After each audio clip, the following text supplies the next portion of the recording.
Hi everyone, आज हम banking law का नेक्स्ट यूनिट का लास्ट टॉपिक कवर करने जा रहे हैं, जो कि है न्यू बैंकिंग सिस्टम, मतलब नई बैंकिंग प्रणाली। इसमें दो तरह के स्कीम्स आपको पढ़नी है, एक है इंद्रधनुष और दूसरा आपका है मुद्रा योजना। कि भाई इंद्रधनुष क्या होता है कि और आपके मुद्रा योजना क्या है। तो सबसे पहले आपकी जो बात करते हैं इंद्रधनुष की, कि इंद्रधनुष योजना क्या होती है। तो आपके इंद्रधनुष न्यू बैंकिंग सिस्टम में आपको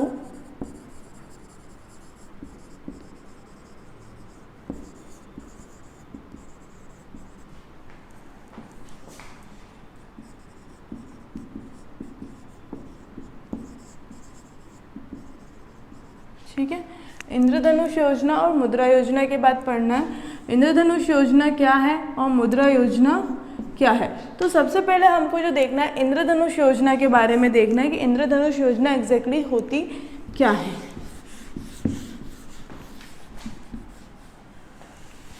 तो इंद्रधनुष योजना जो है वो गवर्नमेंट ने 4 इयर्स के लिए निकाली है। वो 4 इयर्स के लिए क्यों निकाली है? तो पब्लिक सेक्टर्स जो बैंक है आपके,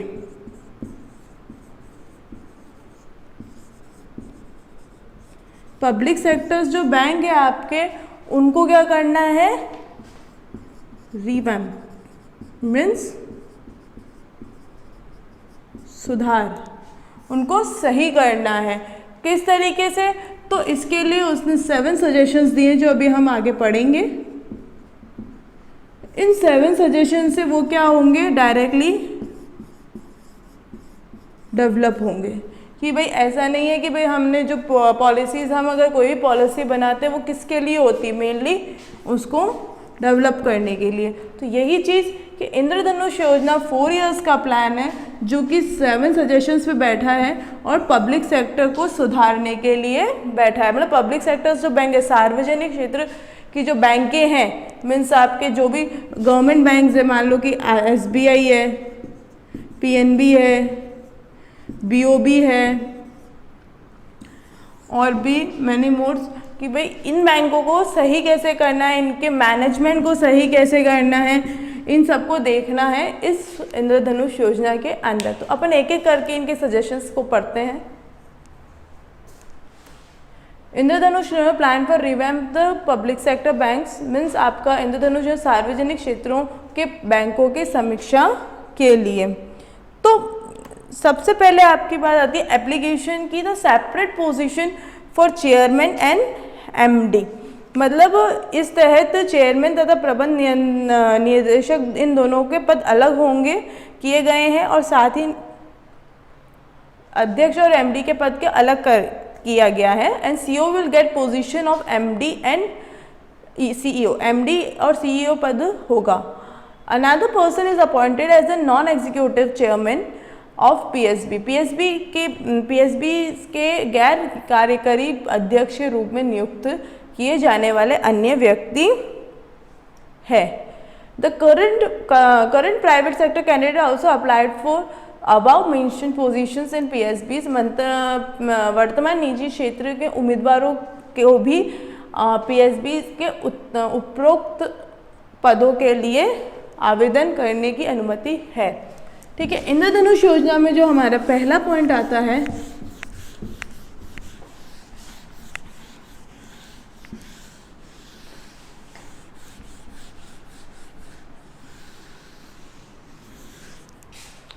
पहला पॉइंट जो आपका आएगा, पहला पॉइंट आपका रहेगा कि भाई एप्लीकेशन।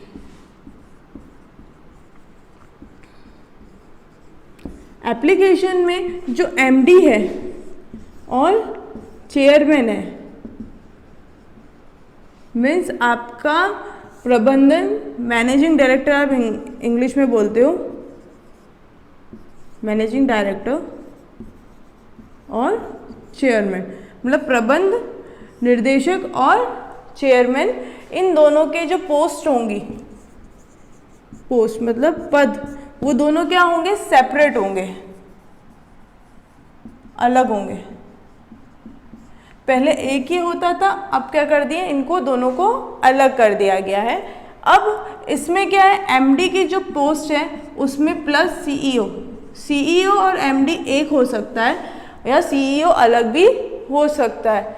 इसमें एक चीज़ और चेंज करी गई है कि पीएसबीज मतलब पब्लिक सेक्टर बैंक्स के जो ऑलरेडी नॉन एग्जीक्यूटिव वर्कर्स हैं, जो गैर कार्यकारी है, जो काम अभी नहीं कर रहे हैं, उनको भी इसमें एज एन एमडी अपॉइंट कर सकते हो। मीन्स आपको ये चीज़ समझ में होगा, पीएसबी में या तो उसको सॉरी नॉट एमडी चेयरमैन के लिए, ठीक है। तो पीएसबी जो है आपके, उसके जो नॉन एग्जीक्यूटिव गैर कार्यकारी जो वर्कर्स हैं उनको क्या किया, चेयरमैन के लिए भी अपॉइंट आप कर सकते हो। इसके अलावा एक पॉइंट आपका और है कि प्राइवेट सेक्टर बैंक्स जो हैं आपके, प्राइवेट सेक्टर बैंक्स जो हैं उसके जो वर्कर्स हैं वो भी क्या कर सकते हैं, पीएसबी में, पीएसबी के वर्कर्स, पीएसबी के अंदर इस पोस्ट के लिए अप्लाई, वर्कर जो है वो इस पोस्ट के लिए अप्लाई कर सकते हैं। पब्लिक सेक्टर्स के जो कैंडिडेट्स हैं हमारे पास, वो भी पीएसबी में इस पोस्ट के लिए अप्लाई कर सकते हैं। तो ये क्या हुआ, आपका चेंज हुआ कि पहले आपके जो वर्कर्स ऑलरेडी काम करते थे वही थे, अब उसमें चेंज कर इसमें बाहर के प्राइवेट सेक्टर के और ऑब्वियस की जो आपके ऑलरेडी एग्जिस्टिंग है, जो काम कर चुके हैं, जो ख़त्म हो चुके हैं, उनका क्या करें, उनको भी एज एन चेयरमैन रख सके। तो पहला एक योजना में क्या हो गया, अपॉइंटमेंट की बात आ गई। सेकेंड अगर हम देखते हैं बैंक बोर्ड ब्यूरो, मतलब bank board bureau, the government is delegated all the responsibility as the owner of PSB to the bank board bureau. भारत सरकार बैंक बोर्ड ब्यूरो के पीएसबी के मालिकों के रूप में गवर्नमेंट और उन सभी जिम्मेदारियों को सौंपेगी। फिर perform the functions of appointment at a senior level in PSB. फिर पीएसबी में वरिष्ठ स्तर पर नियुक्ति के कार्य निष्पादित करें। Watchdogs for the PSB performance, PSB के निर्देशन प्रदर्शन के लिए वॉचडॉग रहे। Structure of triple B, BBB की संरचना to be headed by RBI governor, RBI governor की अध्यक्षता में। BB is comprises of chairman and 6 more members of which 3 will be official and 3 will expert, of which 2 would be necessary from banking sector। मतलब बीबी के एक अध्यक्ष और 6 और सदस्य उसमें होंगे, जिसमें 3 अधिकारी और 3 विशेषज्ञ होंगे, जिसमें 2 बैंकिंग क्षेत्र के होंगे, ठीक है। अब फर्स्ट आपको पता चल गया एप्लीकेशन है, सेकंड आपका आ गया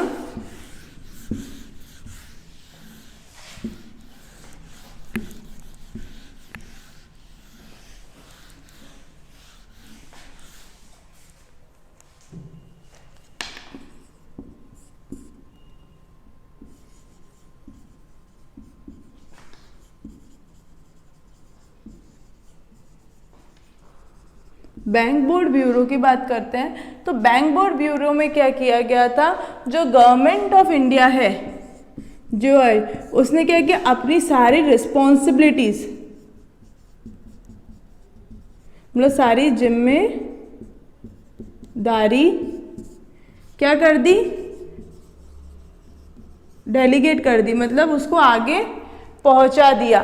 तो ये चीज क्या हो गई, किसको पहुंचाया, तो बैंक पीएसबीज को, पब्लिक सेक्टर बैंक्स को, भाई अब जो मेरा काम है उसको थोड़ा कम करो, मैं अपनी जिम्मेदारी आपको दे रहा हूं। किसके थ्रू दे रहा हूं, तो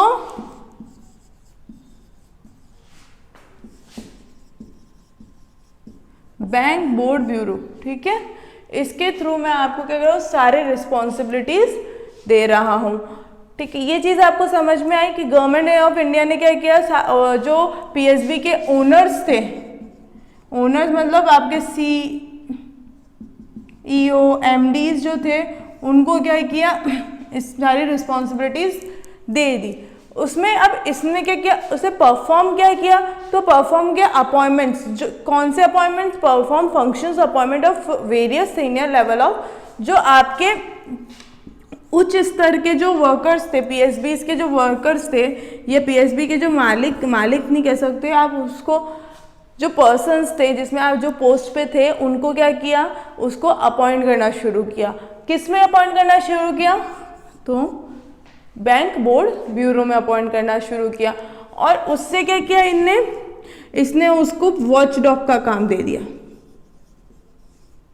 मतलब उसकी देख रेख का काम दे दिया कि भाई तुम उसको देखो, कुछ भी गलत होता है तो आप हमें बताओ, अगर नहीं बताते हो तो उस चीज़ का फाइन आपको मिलेगा।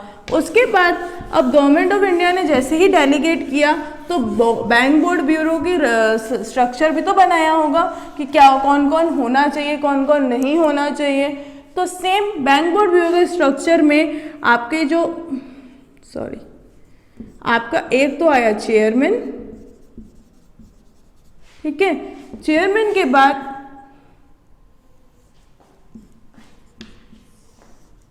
6 मेंबर्स और आए, जिसमें से 3 मेंबर्स जो थे आपके, 3 मेंबर्स कौन थे? जो कि आपके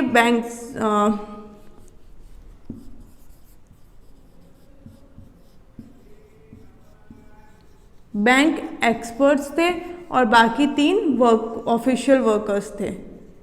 और इसमें से जो 2 वर्कर्स ऐसे थे, 2 मेंबर्स ऐसे थे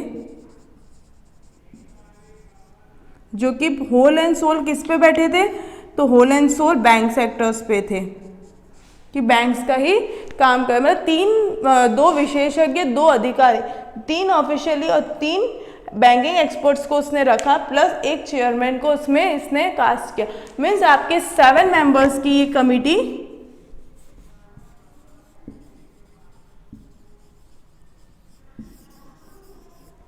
7 मेंबर्स की कमेटी फॉर्म हुई, जिसमें एक चेयरमैन, 6 मेंबर्स उसमें आए।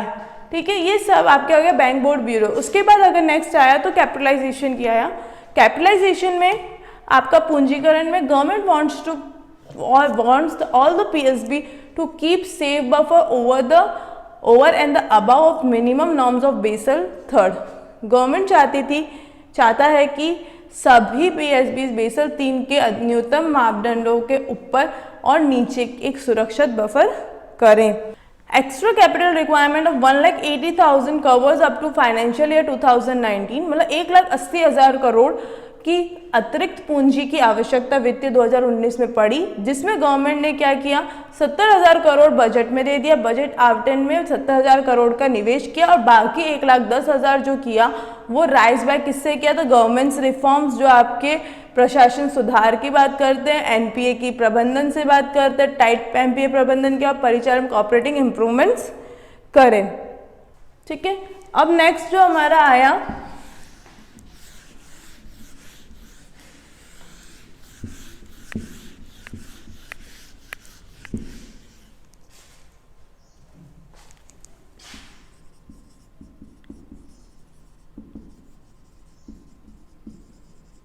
कैपिटलाइजेशन की बात करते हैं।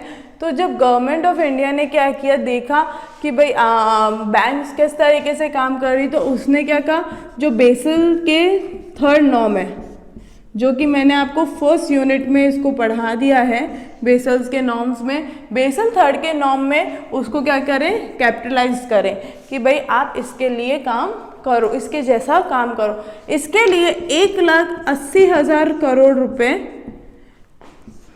फाइनेंशियल ईयर 2019 में इसकी ज़रूरत पड़ी, जिसमें से 70,000 करोड़ तो किससे आ गए,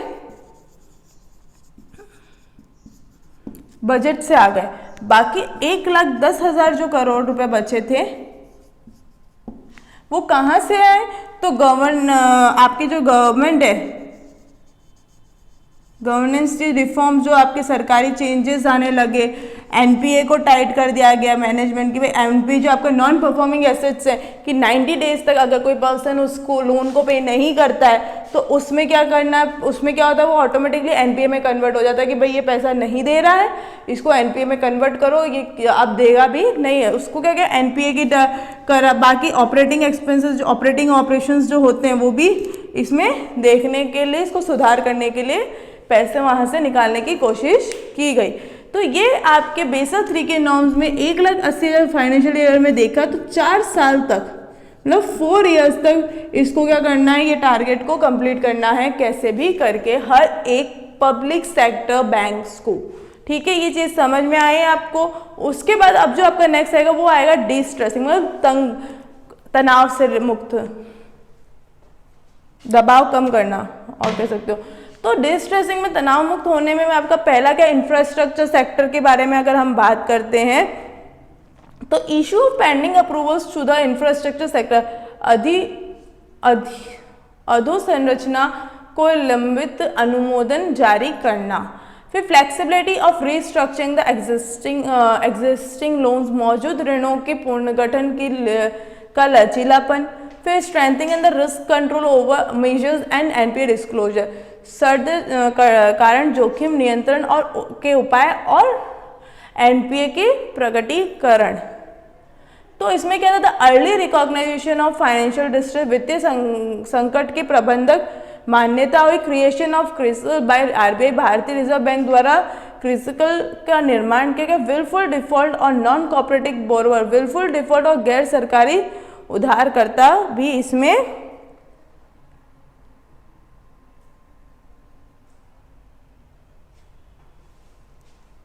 किया गया।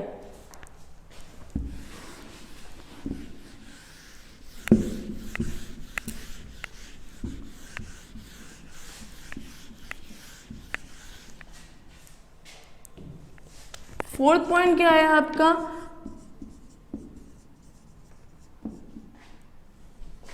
डी-स्ट्रेसिंग। डी-स्ट्रेसिंग क्या हुआ, डी-स्ट्रेसिंग हुआ कि ये 2 सेक्टर में काम किया। एक काम इसने किया इंफ्रास्ट्रक्चर, दूसरा इसने रिस्क कंट्रोल और एनपीए में काम किया। ठीक है, अब इंफ्रास्ट्रक्चर की अगर बात करते तो इसने क्या किया, फ्लेक्सिबल कर दिया कि आप जितना जल्दी हो सके उसको रिस्ट्रक्चर, मतलब एग्जिस्टिंग जो लोन्स हमारे पास है, फ्लेक्सिबल किसको किया, एग्जिस्टिंग लोन की पॉलिसी को, एग्जिस्टिंग लोन जो हमारे पास है उसको फ्लेक्सिबल कर दो कि वो फटाफट आके आपको क्या करे, पे कर सके। फिर आपका इसमें क्या, इशू पेंडिंग, जो पेंडिंग अप्रूवल्स थे उसको क्या किया गया, इंफ्रास्ट्रक्चर सेक्टर में इशू किया गया। पेंडिंग अप्रूवल्स जो मिल रहे थे इंफ्रास्ट्रक्चर से रिलेटेड उसको भी क्या गया, पूरा सही किया गया, जिससे क्या होगा कि हमारे पास ये बर्डन कम हो जाएगा कि भाई पैसा नहीं आ रहा है या पैसा कहाँ से लाना है। वो तो ऑब्वियसली अगर मैं यहाँ पे इसको इंफ्रास्ट्रक्चर सेक्टर को पैसा दूंगी तो मेरे को एज एन लोन वापस वो पैसा मिलेगा। फिर रिस्क कंट्रोल की बात करते हैं तो हमको सबसे पहले देखना है फाइनेंशियल डिस्ट्रेस कहाँ पे आ रहा है, फाइनेंशियल इश्यूज कहाँ राइज हो रहे हैं कि भाई मैं किसको पैसे दे रही हूँ जिससे फाइनेंशियल इश्यूज राइज हो रहे हैं। अब दूसरा कि क्या, आरबीआई ने क्या फॉर्म कर दिया,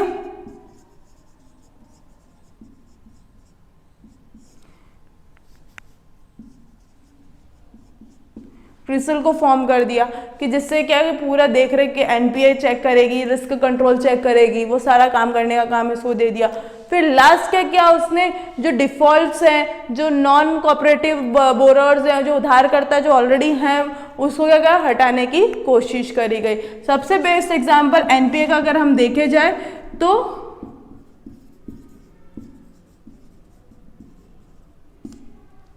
विजय माल्या, किंगफिशर का मालिक जो है आपका, तो ये आपका मेनली इसमें इशू अराइज हुआ। ठीक है, ये आ गया डिस्ट्रेसिंग। अब नेक्स्ट जो आएगा आपका इसमें कि empowerment.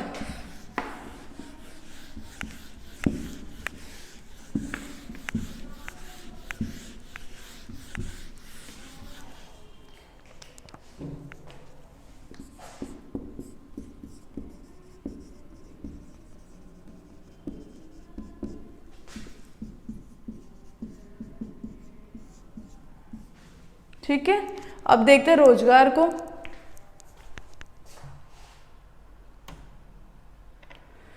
No interference in functioning of bank and encourage them to take decision independently. बैंकों के कामकाज में कोई हस्तक्षेप नहीं है और उन्हें स्वतंत्र रूप से निर्णय लेने के लिए प्रोत्साहित किया। Setup grievance redressal mechanism for customer as well as staff, ग्राहकों के साथ साथ कर्मचारियों की शिकायत निवारण तंत्र स्थापित करें।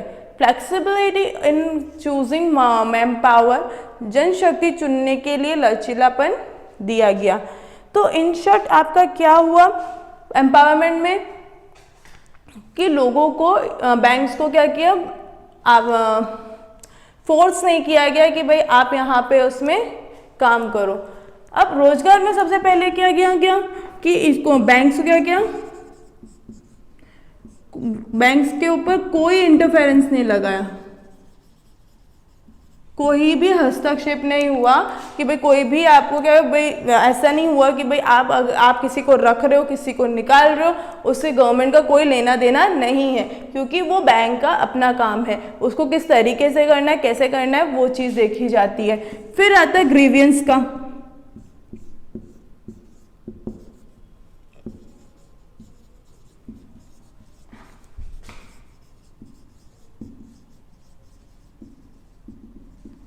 ग्रीवियंस रिड्रेसल मैकेनिज्म बनाया गया किसके लिए, ऐसा नहीं है कि भाई कस्टमर्स के लिए ही बनाया गया, ये आपके स्टाफ के लिए भी, अगर कुछ भी इशू होता है कुछ भी आपके प्रॉब्लम्स होती हैं उसके लिए हमको कहीं नहीं जाना है, इस मैकेनिज्म इस रिड्रेसल में जाएंगे तो वहाँ से मुझे उसका सोल्यूशन पूरा मिल जाएगा।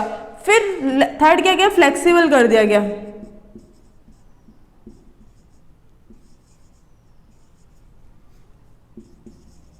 फ्लेक्सिबल कर दिया गया मैन पावर को रखने का, कि जिसको जितने मैन पावर रखने हैं रखिए पर मुझे मेरा काम टाइम पे चाहिए, ये चीज़ उसने कर दी। तो एम्पावरमेंट आपका इस तरीके से हुआ। नेक्स्ट आपका छठा पॉइंट आता है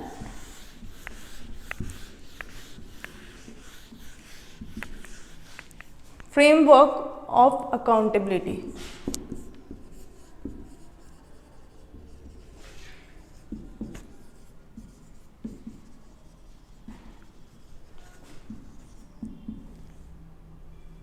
जवाब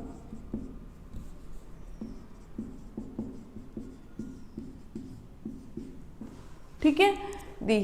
अब इसको देखते हैं हम, इसमें उत्तरदायी के लिए फ्रेमवर्क, इसमें क्या है जवाबदेही की रूपरेखा, कि जवाबदेही जिससे कि आप फोटो देख रहे हो उस हिसाब से आपको क्या समझ में आ रहा है इसमें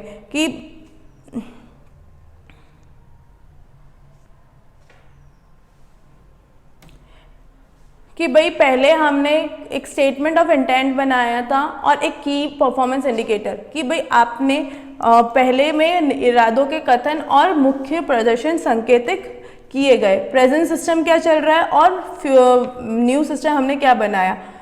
तो इसमें प्रेजेंट सिस्टम में अगर आप प्रेजेंट सिस्टम में देखेंगे तो bank performance was a measure by SOI, statement of intent, मतलब बैंकों के प्रदर्शन के एसओआई के द्वारा माप किया गया। फिर second target of for banks used by, फिर finalised by towards the end of the year, बैंकों के लक्ष्य को वर्ष के अंत के अंतिम रूप में दिया जाता है। बट वहीं अगर हम बात करते हैं नए सिस्टम में तो क्वांटिटेटिव क्राइटेरिया दिया गया और क्वालिटेटिव क्राइटेरिया दिया गया। क्वांटिटेटिव क्राइटेरिया में आपको क्या दिया गया कि सबसे पहले एफिशिएंसी होनी चाहिए, कैपिटल की पूंजीगत उपयोग की दक्षता होनी चाहिए। डाइवर्सिफिकेशन ऑफ बिजनेस किया गया कि आपको व्यवसाय का विविधीकरण करना पड़ेगा। मैनेजमेंट एनपीए मैनेजमेंट दिया गया, मतलब एनपीए का प्रबंधन किया गया। फिर वित्तीय फाइनेंशियल इंक्लूजन्स किए गए, वित्तीय समावेशन किया गया। वही क्वालिटेटिव की बात आती है तो strategic initiative to improve HR quality, ठीक है। फिर एचआर इनिशिएटिव, मानव संसाधन की पहल की गई और इम्प्रूवमेंट एक्सटर्नल क्रेडिट रेटिंग, जो आपकी बाहरी क्रेडिट रेटिंग है उसमें सुधार किया गया। अकाउंटेबिलिटी ऑफ फ्रेमवर्क में क्या किया गया, जो आपके पुरानी जो चीजें चल रही है, जो आपकी एक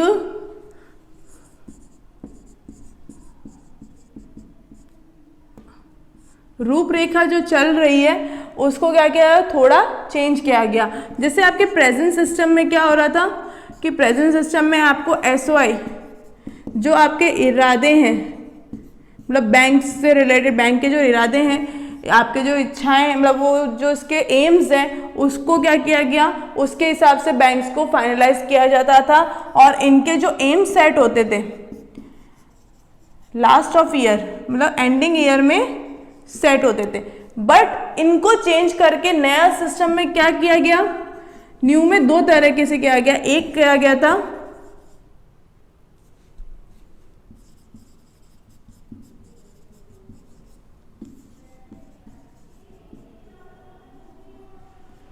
क्वालिटेटिव, क्वांटिटेटिव और क्वालिटेटिव। क्वांटिटेटिव में क्या किया गया, एफिशिएंसी की कैपिटल यूज की,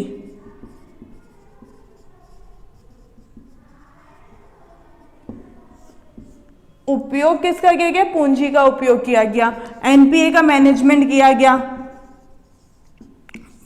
मतलब एनपीए मतलब आपके गैर परफॉर्मिंग एसेट्स जो होती हैं उसका मैनेजमेंट प्रबंधन किया गया। फिर फाइनेंशियल इंक्लूजन किया गया, ठीक है।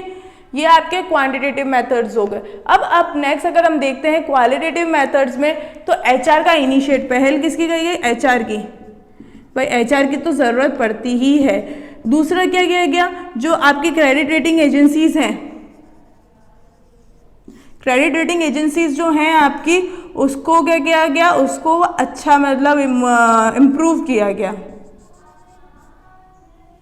ठीक है।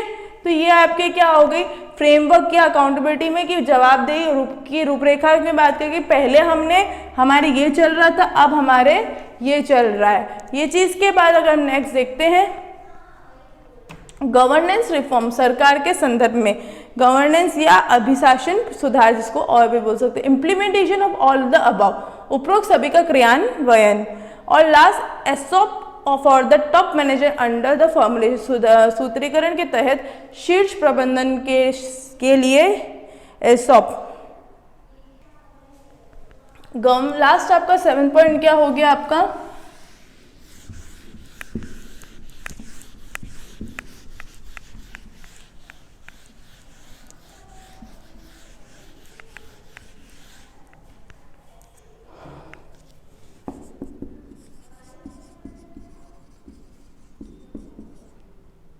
गवर्नेंस की बात करी गई। तो गवर्नेंस में क्या हुआ, गवर्नेंस में कि जो भी आपने अभी ए से लेके एफ तक जो भी पढ़ा, उसमें उसको सबको क्या करना करा, इम्प्लीमेंट करने की कोशिश करी कि भाई आपको ये चीज़ इम्प्लीमेंट करनी। तो गवर्नमेंट ऑफ इंडिया में इसमें हिस्सेदारी, उसमें दखल अंदाजी के लिए कम कर दिया गया। भाई जो हमने अभी तक पढ़े उसमें एक बार भी गवर्नमेंट की दखल अंदाजी हुई नहीं हुई, क्योंकि उसमें सारे जो चीज़ें क्या है जो बैंक्स के ऑफिशियल्स कर रहे हैं। और लास्ट आपका जो भी टॉप मैनेजमेंट डिसीजन लेगा उसको मानना है। तो ये हो गया गवर्नेंस रिफॉर्म्स की, भाई आपके क्या क्या चेंजेस इसमें आए और क्या हुआ। अब आपने एक चीज ध्यान से देखी हो, तो इंद्रधनुष योजना में आपने ये जो अभी तक 7 पॉइंट पढ़े, सबसे पहला आपने पढ़ा अपॉइंटमेंट, फिर आपने पढ़ा बैंक ब्यूरो, फिर आपने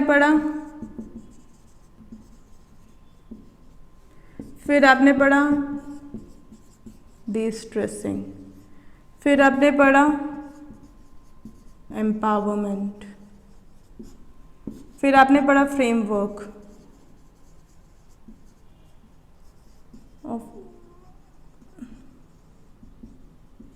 और लास्ट आपने पढ़ा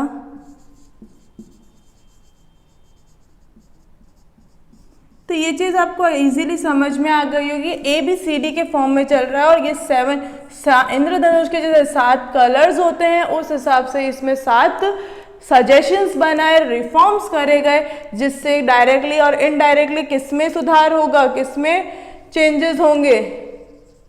तो PSBS public sector banks of India, इसमें चेंजेस होंगे कि भाई इसमें गवर्नमेंट की दखल अंदाजी कम हो जाएगी, बैंक्स के ऑथराइज और जो पर्सन है वही उसको ध्यान देंगे। अब जो हमको नेक्स्ट देखना है वो आपका जो है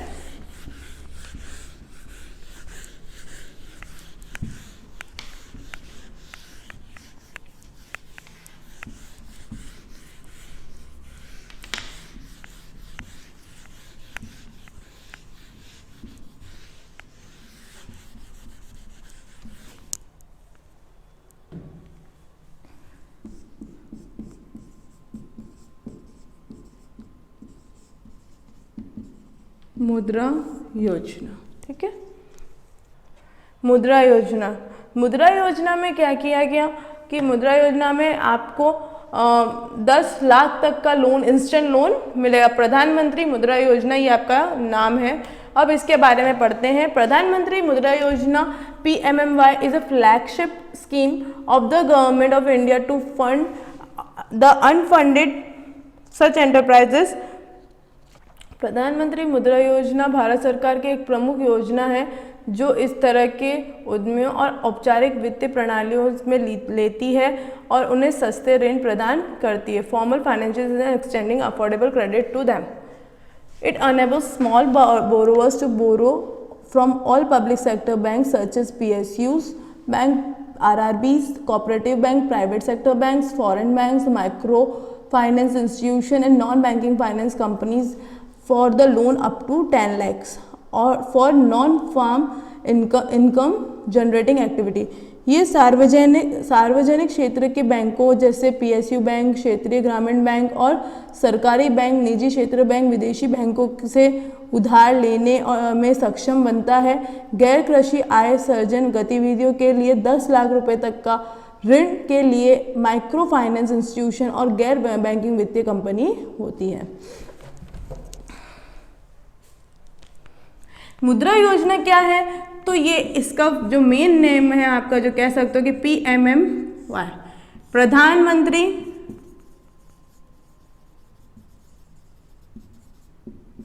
मुद्रा योजना, ठीक है। प्रधानमंत्री मुद्रा योजना पे ये तहत है। इसका मतलब क्या है? जिसको फंड गिवन टू अनफंडेड, जिसको फंड नहीं मिल रहा है उसको फंड दे दिया जाए, चाहे वो कोई भी एंटरप्राइजेज हो या कोई भी फाइनेंशियल इंस्टीट्यूशन हो। जैसे छोटे छोटे बोरोवर्स होते हैं, जैसे अपन मान लेते हैं अपने आसपास में जो दुकानदार होते हैं, होलसेलर्स होते हैं, उन होलसेलर्स को माल लाना है, माल की चीज़ें चाहिए, तो उसके पास पैसा नहीं है, तो वो इस मुद्रा योजना में जाकर पैसे ले सकता है। और जो भी, और एक अफोर्डेबल क्रेडिट में, मतलब कि भाई इतना कम रेट पे, इंटरेस्ट पे आपको पैसा मिलेगा। दूसरी चीज इसमें क्या आती है? पहली चीज तो ये हो गई। अब दूसरी चीज कि इसको 10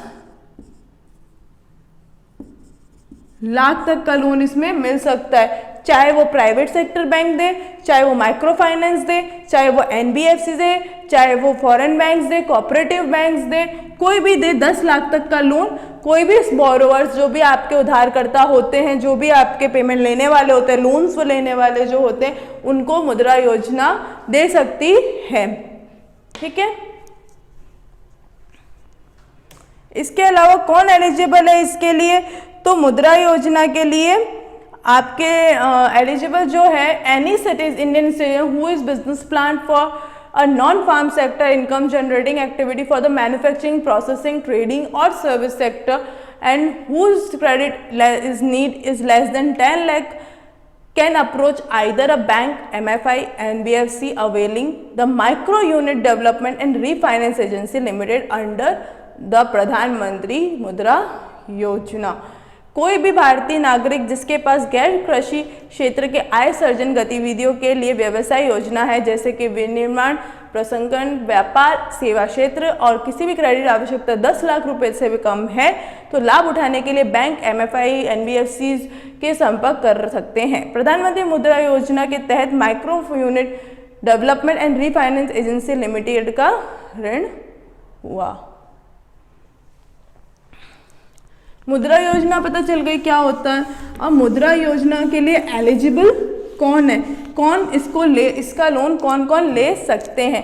तो कोई भी पर्सन, कोई भी इंडियन सिटीजन, कोई भी भारतीय जो कि नॉन फार्म एक्टिविटीज में हो, मतलब गैर कृषि, मतलब जिसका कृषि से कोई लेन देन ना हो, जैसे कि ट्रेडिंग कर रहा हो, मैन्युफैक्चरिंग कर रहा हो, या फिर आपका कोई इधर से उधर ट्रांसफर करने का काम कर रहा हो, जो भी है जिसका काम कृषि से रिलेटेड नहीं है, कृषि से कोई लेना देना नहीं है। जैसे कि मैंने आपको एग्जांपल दिया ना, होलसेलर्स, होलसेलर का कोई काम नाम लेना देना नहीं है, तो वो इस योजना के अंतर्गत उसमें ले सकते हैं। किससे? तो कोई भी प्राइवेट सेक्टर बैंक्स, MFI, इन बैंकों से वो क्या कर सकते हैं, योजना के अंदर लोन ले सकते हैं। ठीक है, तो ये आपके क्या हो गए, ये एलिजिबल है कौन, इंडियन बैंक जो नॉन फार्म एक्टिविटीज के अंदर काम कर रहे हैं। अब PMY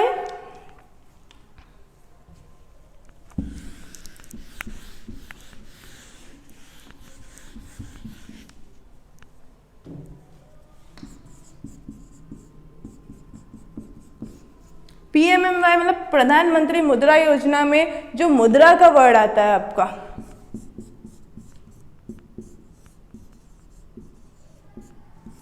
मुद्रा, तो वो मुद्रा क्या है, तो micro unit development and refining agency, Hindi में भी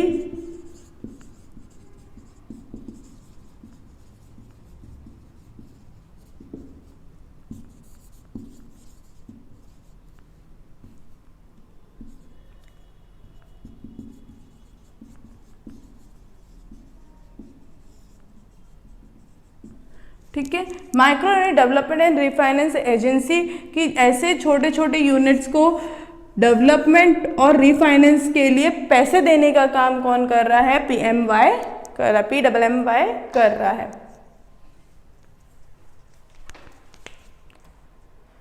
मुद्रा ऑफरिंग क्या कर रहा है, technology enabler, reference, refinance for micro units जो मैंने आपको बताया। अब रिफाइनेंस माइक्रो यूनिट MBFC से जैसे 3 लोग हैं, 3 हिस्सों में कटा हुआ है। जैसे कोई शिशु है जिसने 50,000 का लोन मांगा है, किशोर 50,000 से 5 लाख का लोन मांग रहा है, और तरुण है जो 5 लाख से 10 लाख का लोन मांग रहा है। ये अपना types of loan provided under the agency the Agassiz of प्रधानमंत्री मुद्रा योजना, मुद्रा already created for following product scheme. प्रधानमंत्री मुद्रा योजना तत्वाधान में मुद्रा से पहले से निम्न उत्पादक की योजनाओं के निर्माण किया है। शिशु, जैसे आपके शिशु में 3 तरह के रेंज में, शिशु जो कि 50,000 तक का लोन ले रहे, किशोर जो कि 50 से 5 लाख का लोन ले रहे, और तरुण जो कि आपके 5 लाख से 10 लाख का लोन ले रहे हैं।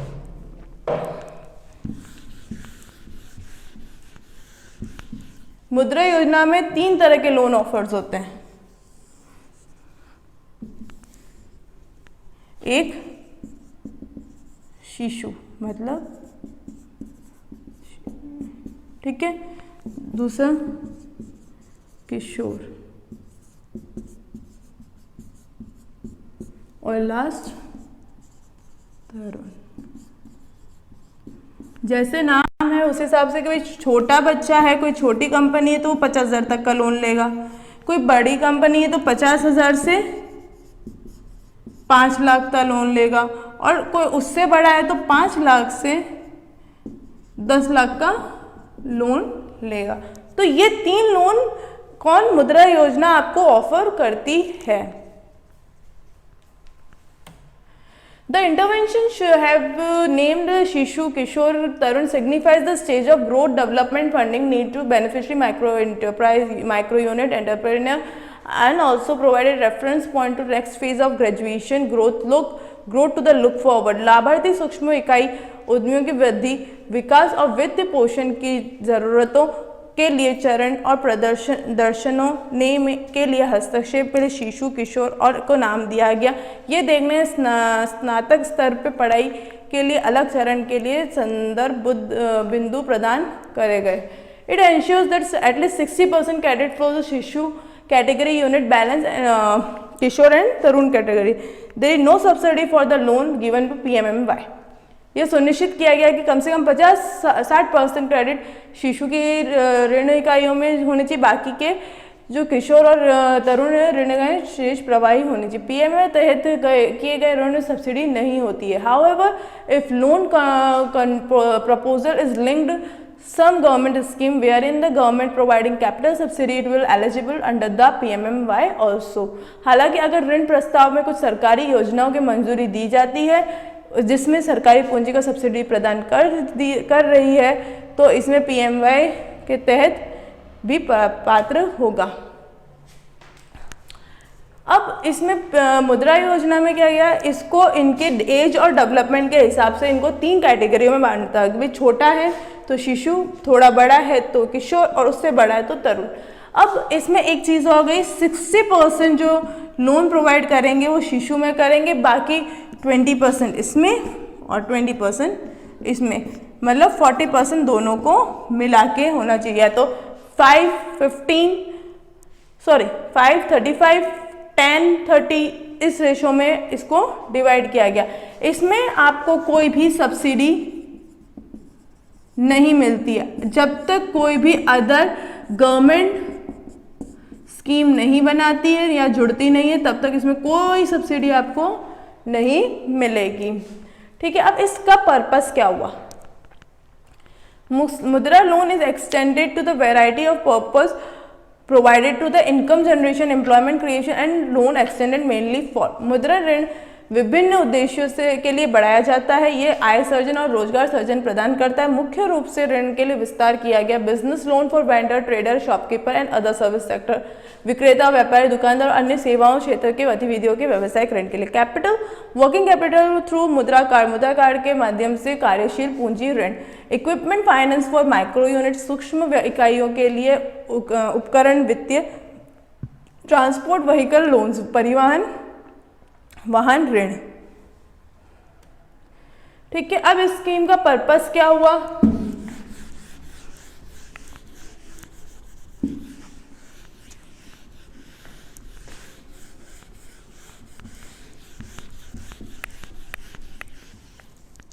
इस लोन का पर्पस क्या हुआ?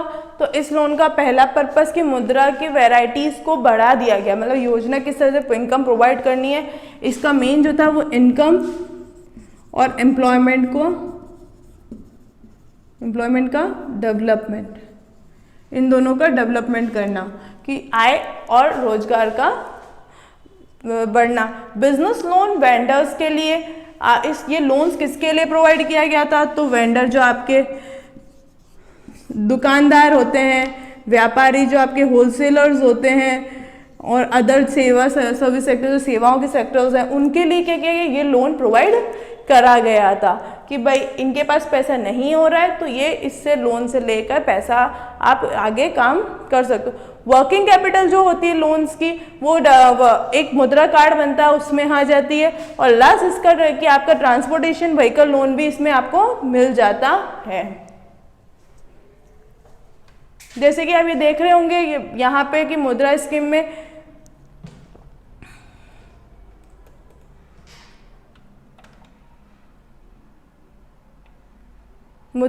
ये मुद्रा कार्ड है जिसमें आपके यहाँ पे पूरा डिटेल में इसके बारे में बताया गया। यहाँ पे बैंक का लोगो आता है, डेबिट का एटीएम कार्ड होता है, ये आपके सर्विस सेक्टर के जितने भी लोग हैं उस हिसाब से ये उसका नंबर होता है।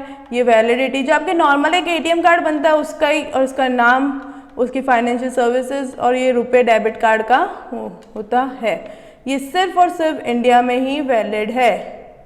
ठीक है, नेक्स्ट अदर फैसिलिटी की Mudra is a innovative product which provides capital facility, cash credit arrangement. Mudra का debit card issued against the Mudra loan account for the working capital portion of the loan. Mudra card एक अनुभव उत्पाद के है जो कार्यशील पूंजी की सुविधा के नगद ऋण व्यवस्थाओं के रूप में प्रदान करते हैं। और मुद्रा कार्ड एक डेबिट कार्ड है जो मुद्रा ऋण खाते के खिलाफ जारी किया गया है। ऋण के कार्यशील पूंजी हिस्से के लिए लिए गए। The borrower can make use मुद्रा card in multiple withdrawals and credits so that the manager working capital limit most efficient manner and keep the interest burden minimum. Mudra card is also digitalization, mudra transaction, credit creating history of the borrower। उधारकर्ता कई निकासी और credit के मुद्रा का उपयोग कर सकता है ताकि सबसे कुशल तरीका से कार्यशील पूंजी सीमाएं प्रबंधन किया और बोझ ब्याज का बोझ कम करे, न्यूनतम रखा जाए। मुद्रा कार्ड मुद्रा लेन देन डिजिटलीकरण और उधारकर्ता के लिए क्रेडिट इतिहास बनाया गया है। ये आपके रेफरेंसेस हैं कि यहाँ से मैंने इन टॉपिक्स को लिया है। और कुछ भी ज़्यादा जानकारी चाहिए इस नंबर पे व्हाट्सअप कर दीजिए या इस मेल आईडी पे मेल कर सकते हैं। Thank you.